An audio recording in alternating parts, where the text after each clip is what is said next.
Je regarde la croix au lieu de regarder cela. Et je me souviens de ce que Christ a fait pour moi.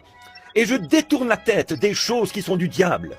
Alléluia. Et ne dites pas que ces gens sont des presbytériens ou des catholiques. Ce sont des pentecôtistes. Amen. Vous dites, j'en ai le droit, frère Branham. C'est juste. Mais si vous étiez un agneau, vous abandonneriez vos droits. Et lorsque vous agissez ainsi, le Saint-Esprit, ces 12 colombes, s'envolent aussitôt. Elle ne se couvrira pas de honte avec vous. Non, non, ne pensez jamais que vous allez pouvoir agir ainsi et garder le Saint-Esprit. Vous ne le pouvez pas. C'est ce que dit la Bible. Vous devez abandonner vos... Eh bien, dites-vous, le reste des femmes le fait bien.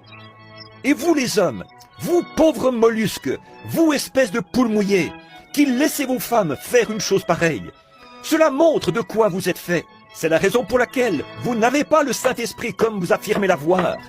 Sinon, vous auriez assez de cran pour la faire agir comme une dame. En tout cas, aussi longtemps qu'elle vivra avec vous. Amen. Cela semble démodé et tranchant. Mais c'est de ça que l'Église a besoin aujourd'hui. Un lavage du Saint-Esprit à l'ancienne mode. Elle a besoin d'être étendue, séchée et repassée par le Saint-Esprit. Certainement. Regardez dans quelles conditions le monde s'est enfoncé. Comment ils sortent dans la rue et font toutes ces choses. Comment vous collez votre nez contre la télévision le mercredi soir, au lieu d'aller à l'église? Comment vous? Eh bien, il n'y a pas un enfant dans le pays qui ne connaît